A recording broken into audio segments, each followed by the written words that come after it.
Yeah, hi all. So we will be starting in next few minutes. Please hold on.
We can start now.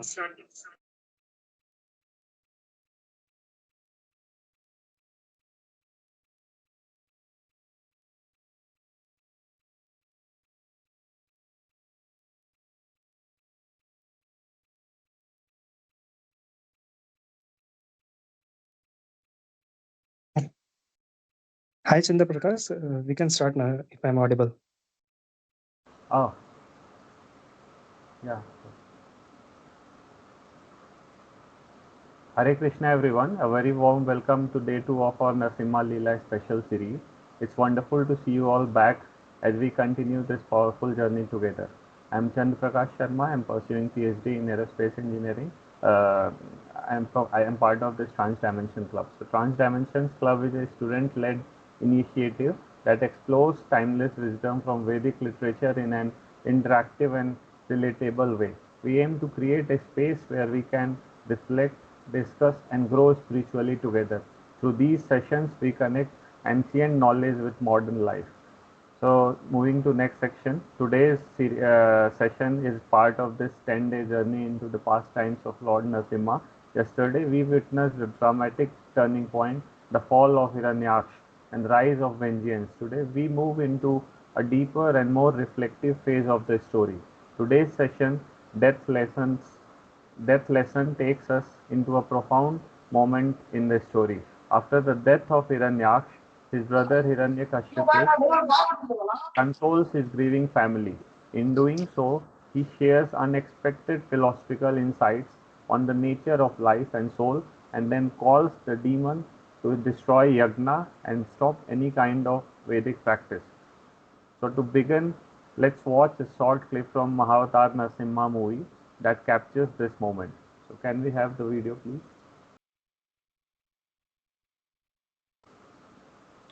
So that was very thought-provoking scene from this Mahavatar Narsimha movie. So I will love to hear from you all. Some questions I would like to ask. So, what insights or realization do you get from this scene? Especially the first question is, who is the speaker in this scene? Like about 2 minutes clip that you saw. So, who was the speaker in this scene?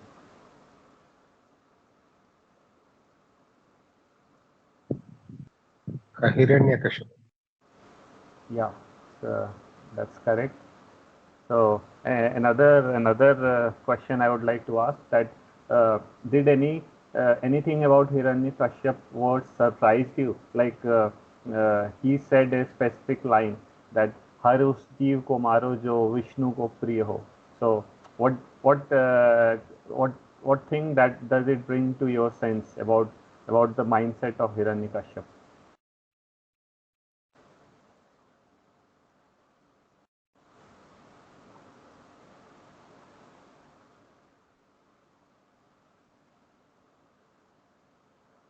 Yeah, so just briefly, I would like to say that his profound hate for Lord Vishnu was explained in this scene. So thank you for your reflections. So now coming to the leaderboard of yesterday quiz that happened. So these are the currently top 5 participants who are in the leaderboard. RTS, Guru Arvind Gopalakrishnan, Manoj Kumar Shah, Niket Kumar Jha, and Akash Maji.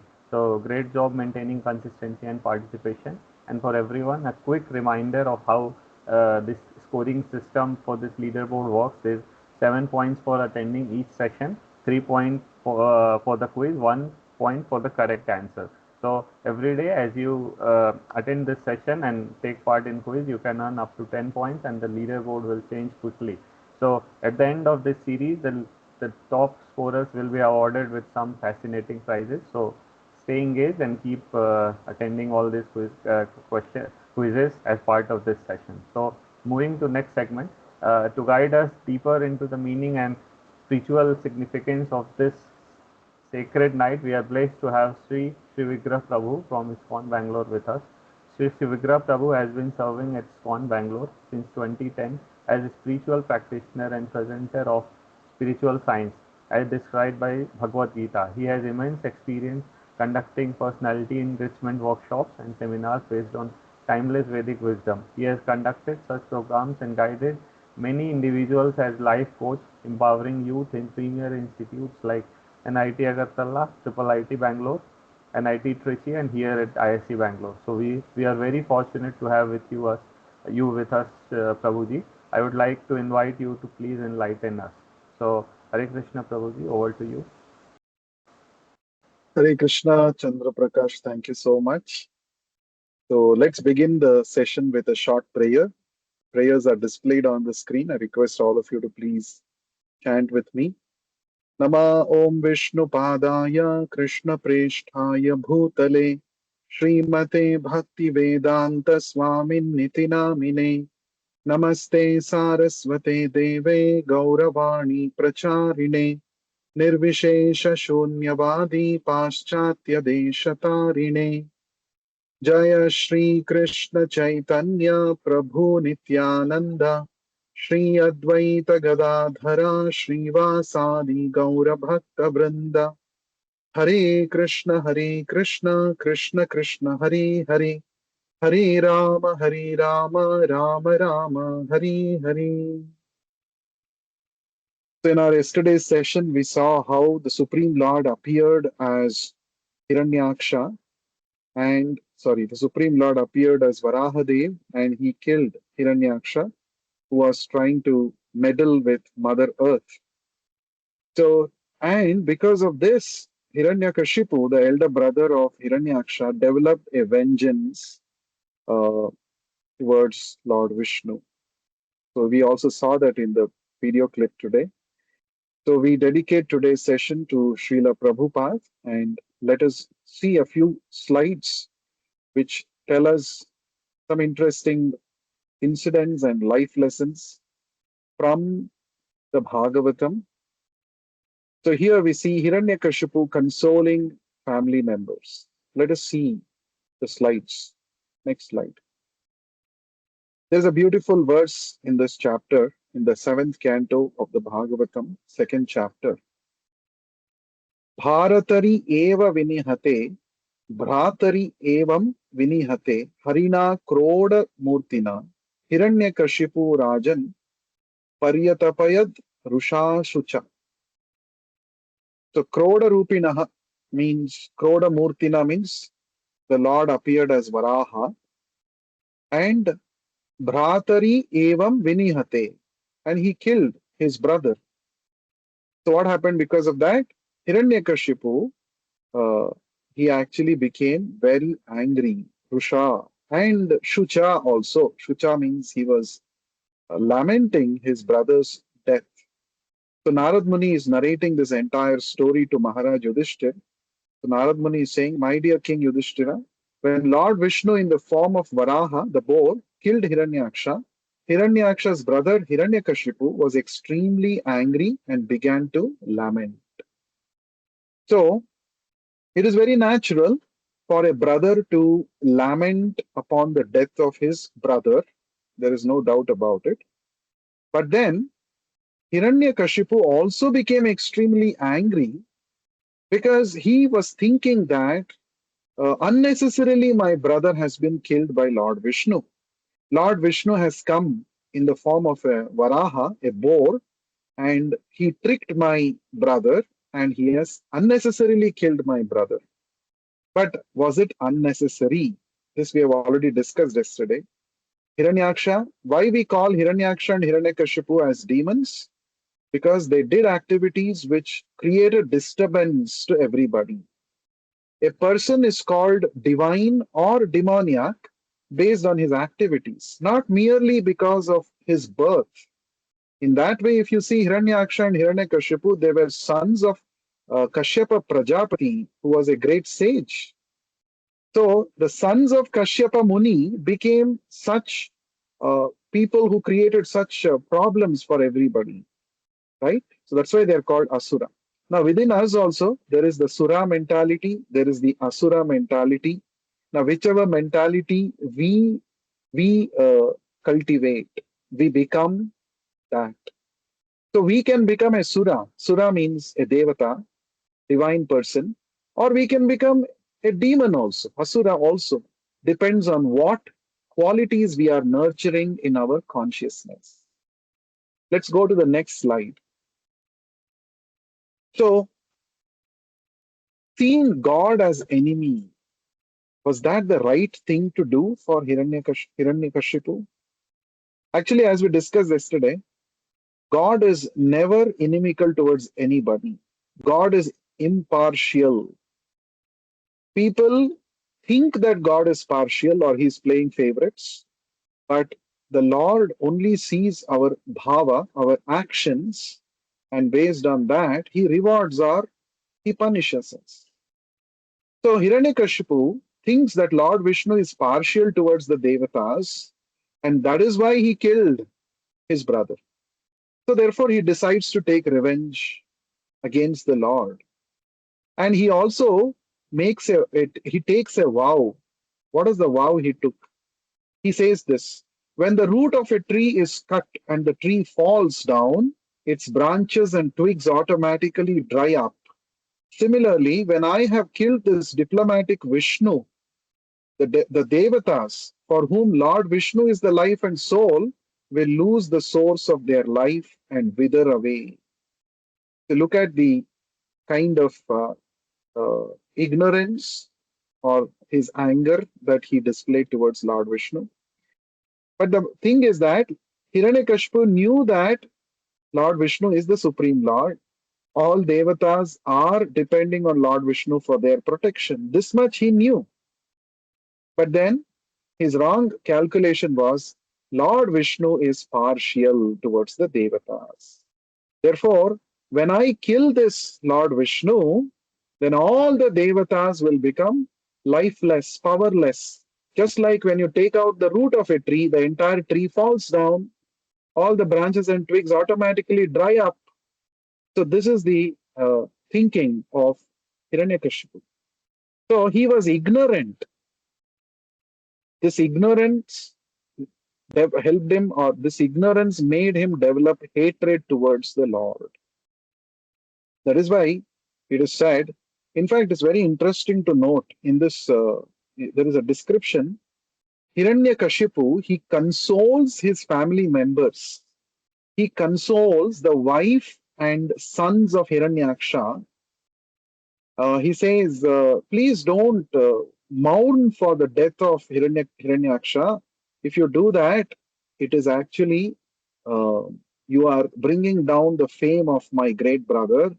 As you saw in the video clip also, Hiranyakashipu said Hiranyaksha was a great warrior, and it is a glorious death that he has got because he died fighting with the enemy. So it's a glorious death. And also to console the wife and sons of Hiranyaksha, Hiranyakashipu speaks philosophy. He says our body is temporary, soul is eternal, and he narrates one story. There was a great king called Suyagnya in the past, and when he passed away, all his family members and his wife was lamenting, crying, and at that time she was crying so much that Yamaraja himself appeared there in the form of a small boy, and he spoke certain words to enlighten the mourning, lamenting relatives.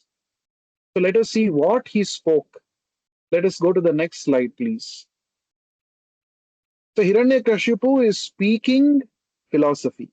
So he assembles all the powerful demons. He is armed and he is furious, and he passes certain orders. He says, destroy Yajna, because by performing Yajna, the Devatas are becoming powerful. Lord Vishnu is becoming powerful. So we have to destroy the Yajnas, kill all the Brahmanas who are following the Vedic process of worshipping Lord Vishnu. Stop and uproot this Vedic culture totally. So that was his orders. And his strategy was destroy the root, Lord Vishnu. So that means he was actually fighting against dharma. See, dharma is actually meant to establish orderliness in the society. And whoever opposes dharma, such a person creates imbalance in the society. He creates havoc in the society. And such a person is called a asura. Nowadays, also, we have people, so called leaders and politicians, who keep saying, oh, this dharma is wrong. We have to uproot this dharma, Sanatana dharma. They give all such hate speeches just to get their vote bank, isn't it? So that means this fighting against dharma is not a new trend of modern age. It all started from Hiranyaksha, Hiranyakashipu themselves. So whatever we see today, the people, the so-called leaders who are talking against dharma, they're all followers of Hiranyaksha and Hiranyakashipu. We should never entertain them because we know what will be their end. What was the end of Hiranyaksha and Hiranyakashipu? What end they met in their life? That will be the end of everyone who unnecessarily criticize dharma, right? Dharma is not simply some religion. Dharma means established order, order which is established by the Supreme Lord. By following this established order, everyone can be peaceful and happy and prosperous. Mentally, physically, one can be happy. But the demons do not want to follow this dharma because they think I am God. I can create my own system of dharma. That is the problem. Let's go to the next slide. So Hiranyakashipu ordered everybody. So he said, you know, you by following the orders of Hiranyakashipu, villages, pasturing grounds, gardens, agricultural fields, important mines, government capitals, bridges, residential quarters, forests, temples, everything was burned. The Vedic culture was destroyed. And the result was yajnas were stopped forcefully, and the devatas, the universal administrators, they were all disturbed. Whenever there is a chaos in the world, the devatas who are in charge of universal administration, they all become disturbed. So they approach the Supreme Lord Vishnu for a solution. Let's go to the next slide. So Hiranyakashipu becomes calm externally, but he consoles. So after giving this order to all his followers, I said Hiranyakashipu narrated one story, right? Death of a king Suyagnya and his family members lamenting, and Yamaraja coming there in the form of a boy, small boy, and consoling and speaking philosophy to console the family members. So Hiranyakashipu knew this story, he knew this history. So he also spoke that story. Now, Hiranyakashipu consoles, do not lament, hero's death is glorious. That means Hiranyakashipu was an intelligent person. He was very intelligent. He also knew philosophy. He said, body is temporary, soul is eternal. So why do you lament for the body? These are the words that Hiranyakashipu himself spoke, quoting Yamaraja himself. But what is the use of all this philosophy if it is not properly put into practice? That is what happens with demons like Hiranyakashipu and Ravana. Ravana was also a very learned person, a great Vedic scholar indeed. But look at his behavior. It doesn't match. A Vedic scholar does not kidnap another person's woman, wife, and force himself upon another woman. That's not the symptom of a person in real knowledge, isn't it? Let's go to the next slide. So, uh, Hiranyakashipu, he gave this philosophy. Soul is eternal, body is temporary, relationships are temporary in this world. Just like travelers meet in one place, in a restaurant, they finish their lunch and they again continue on their own destinations. Like that, people are also in this world coming together by the force of Kala and Karma, and in due course of time, they are separated. It is a fact. This is analogy Hiranyakashipu is giving. He's preaching philosophy in the cremation ground in front of the burning body of his brother. He's speaking all this to his relatives. So he says, do not lament. So truth spoken without realization. So if he is really so much convinced about this philosophy, why did he not follow the path of dharma? Right? So that is a question that we all should think. So merely knowing philosophy is not sufficient. That philosophy has to be put into proper practice under right guidance. Let's go to the next slide. This is what, in fact, Hiranyakashipu spoke, citing Yamaraja's teaching. So he says, sometimes one loses his money on a public street where everyone can see it, and yet his money is protected by destiny and not seen by others.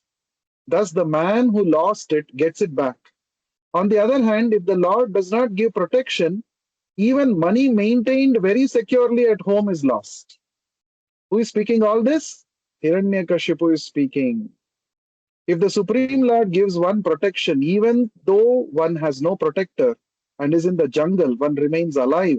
Whereas a man well protected at home by relatives and others sometimes dies, not no one being able to protect him.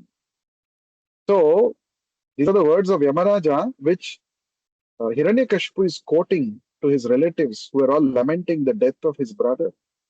That means Hiranyakashipu's philosophical knowledge is sound. Theory is very good, but practice is zero.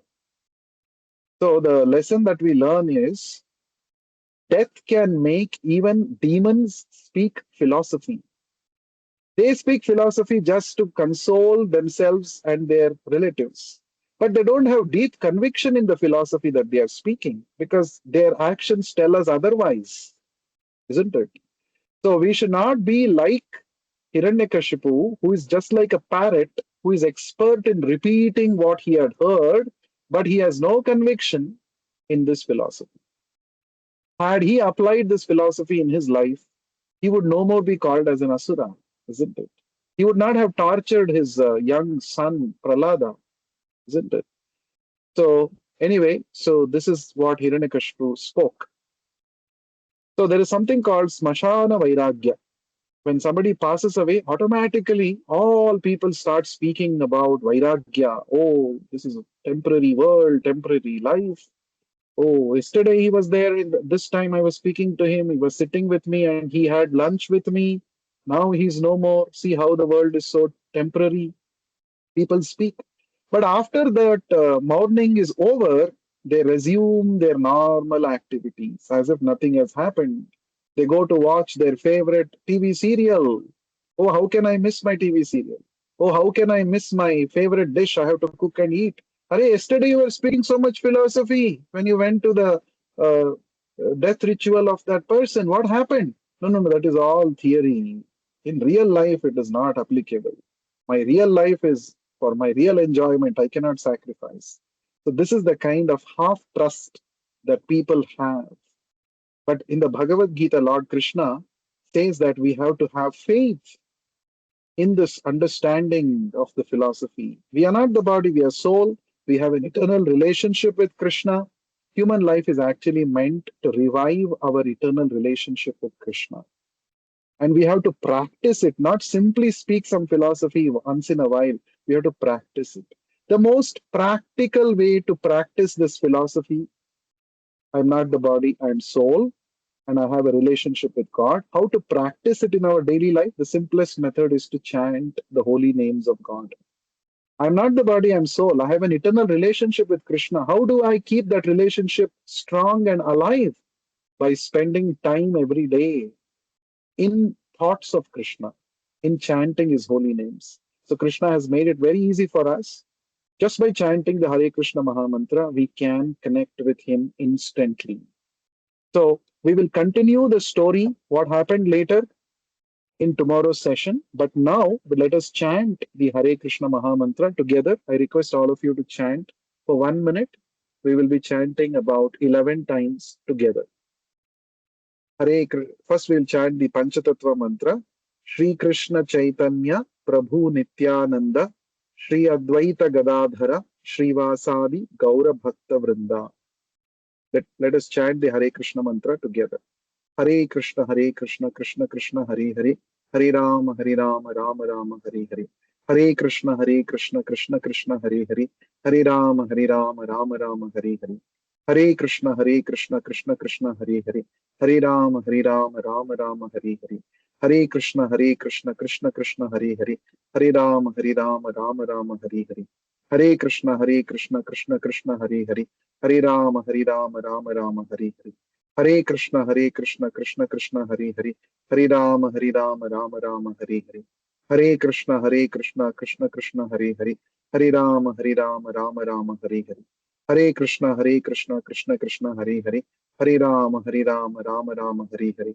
Hare Krishna, Krishna Krishna, Hare Hare, Hare Rama, Rama Rama, Hare Hare. Hare Krishna, Krishna Krishna, Hare Hare, Hare Rama, Rama Rama, Hare Hare.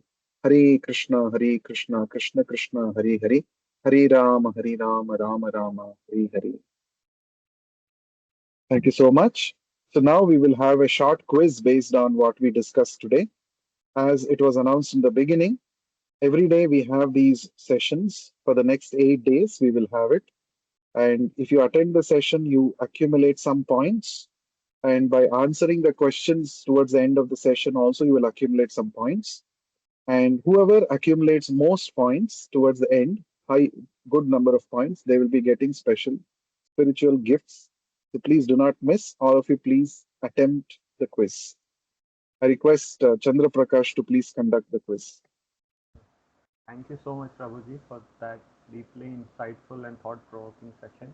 The explanation of such sensitive topics with clarity and depth truly gave us a new perspective on life and nature of the soul. We are very grateful for your time and guidance today. So now we will have a quiz. Uh, can we have slides for the quiz? The first question is going to come. So, so we have first question with us. What was the Hiranyakashipu's immediate reaction after hearing about his brother's death? So you have options with you, A, B, C, and D. So you can type your answer in the comment section. I hope I have not. I'm not to read this option.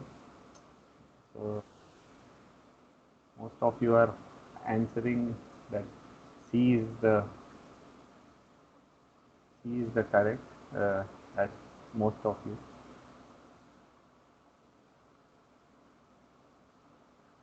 So option C is that he was overwhelmed by grief and anger. Everyone of you all are almost typing this option.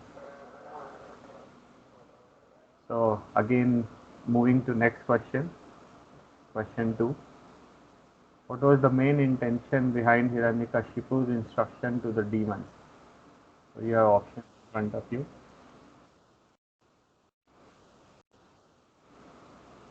Yeah. So again, most of you are typing the option B, which is to destroy the religious principles and oppose Vishnu. This is exactly the correct answer. So thank you for attempting all these questions. So we have third question with us. Can we move to third? Yeah. So Hiranyakashipu spoke philosophical words about life and death. But what was the real issue? So we have options. His philosophy was completely wrong. He lacked knowledge. He spoke correctly but did not live by it. He rejected all philosophy. Again, most of you are, there is unanimity in answers. No one is giving any other answers. Everyone is saying C. He spoke correctly but did not live by it. So we saw in the slides that this is the correct answer. So thank you, great participation everyone. Thank you for attempting all these quizzes. So again, the leaderboard will be updated by end of the today and will be shown to you by in tomorrow's session. So every one of you have given the correct answer.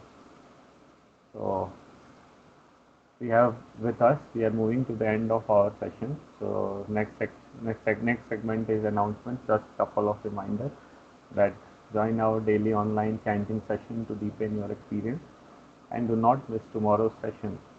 The journey continues and the poster will be shared with you shortly. So we are moving to the end of our session. So before we end, uh, uh, does anyone have any questions or reflections from today's session? What was the most striking for you in today's session? You can ask any of your questions, so the floor is open.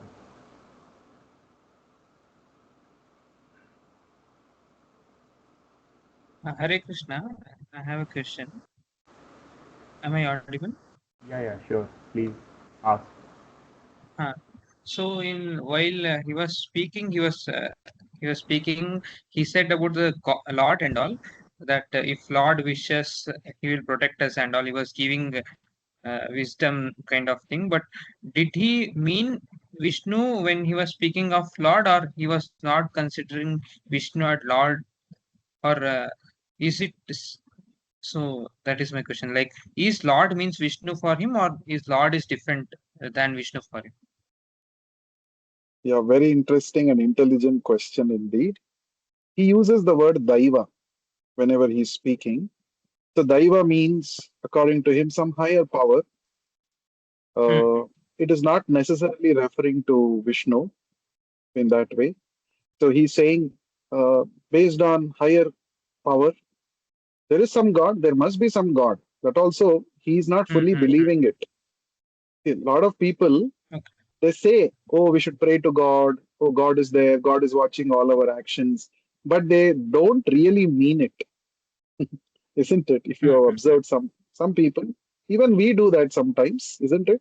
Sometimes we say, oh, God is doing all this to me. But actually, are you having this conviction that God is in control of your life? If you deeply question, hmm, may not have. So, Hiranyakashipu uses the word daivam, and hmm, which he is not very clear about, and which he has no full hmm. faith in, right? Okay. Sometimes people say, right, I come to temple, I chant God's name so that I get some peace of Hmm, mind. So for many people, just to believe that there is God is only meant for getting them some peace of mind, getting some relaxation. But deeply, if you ask them, what is God according to you? What is your understanding? Do you have a relationship with Him? No, that they are not fully convinced about. No faith. So that is the situation with Hiranyakashipu. But philosophical knowledge, theory was perfect, was 100% correct, right? Yeah. So Okay. that also brings us to another point because you asked this question, Shreyas, very good question. Philosophical knowledge, if it has to be properly understood and lived in our lives, we need the guidance of a bona fide guru, and we also need the strength of bhakti. Bhakti. Without strength of bhakti, without personal relationship with God, philosophical knowledge cannot be applied in our lives. So very good question. Thank you for asking, Shreyas. Hope you got the answer. Yes, I got it. Also, I have another question if time is there. Yeah, please go ahead. So, his father is Kashyapa Brahma, who himself is a Brahmin and learned scholar. So, if he's going against Brahmin and the Vedic culture itself, so it's like going against his father beliefs itself, right? So, was he not connected with his father at all, or so how was it? Uh, No, he was definitely connected with his father. There's no doubt about it. But you see, nowadays also we see, right? There may be a difference of opinion between the father and the son. hmm, hmm, hmm, And, somebody, the newer generation might say, oh, all these belief systems that you have, oh, father, I don't subscribe to it. I think it's simply superstition. I don't believe it, right? hmm, hmm, So this tendency is always there. And that's hmm, what hmm, exactly made Hiranyakashipu an Asura. I made this point also. okay. Even though he was born as a son Hmm, of hmm, a Brahmana, he failed hmm, hmm, to inherit the samskaras. Not that from father's end there was a lapse.